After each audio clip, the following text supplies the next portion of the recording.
This video is not an accusation, a prediction, or a conspiracy theory. It is a warning about patterns, how power behaves when restraint is treated as weakness, and how language shapes what people are willing to accept. History rarely announces itself, it leaves signals.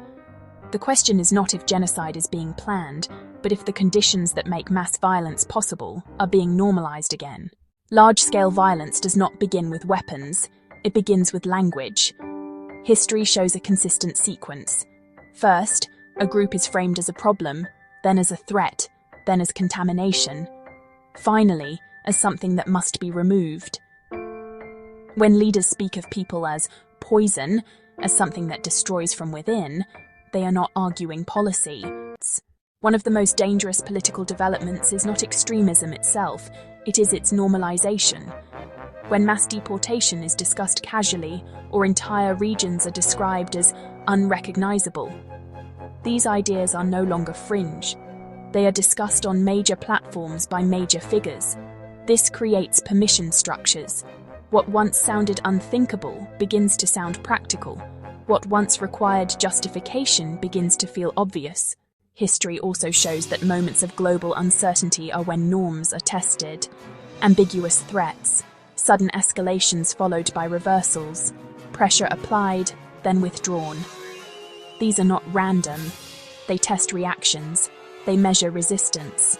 They reveal which alliances bend and which break. Uncertainty itself becomes a tool.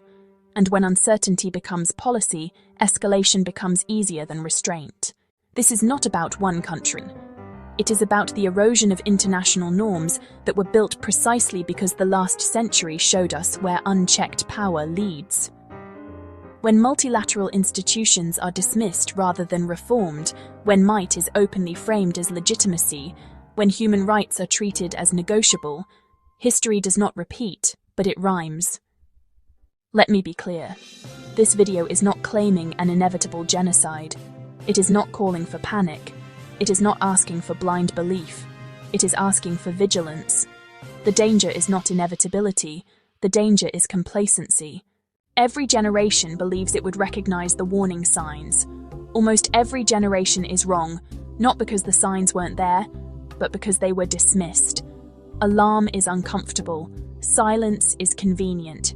The purpose of this video is to document, question, and remember that history punishes indifference more than overcaution.